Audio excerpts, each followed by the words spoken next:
It has been a historic game here at BMS. 156,990 people were out here at the Bristol Motor Speedway. Sid Sure is playing basketball all the way into March. Making the transition from hoops to softball can be difficult, especially when it comes to one aspect of the game. Betsy was home to the Tri-Cities' only Negro League baseball team, but it was a piece of history that was nearly forgotten. Pioneers and UVA-Wise are just about 10 minutes from kickoff of their football season. The University of Tennessee is painting Bristol orange today. I am joined by head football coach Butch Jones, and we're at a racetrack. We're talking football.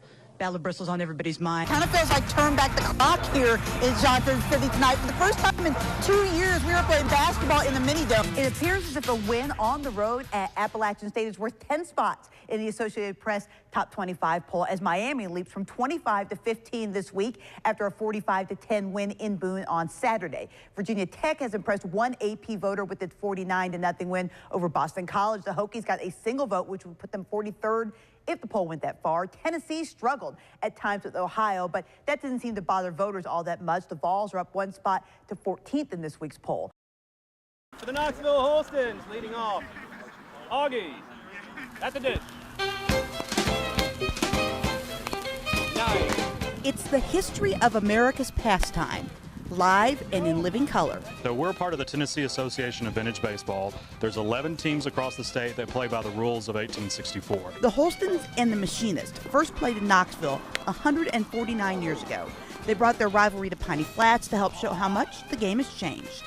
In the 1864 game, it was a very offense-driven game. The pitcher is supposed to feed the ball to the batter, and the honor was won in the field on defensive play. The game today is going to be a more gentleman game. You'll see a lot more politeness, I think, on the field. People congratulating each other on good plays, good hits, well struck. 2 hands down. Every detail is as it was in the 1860s.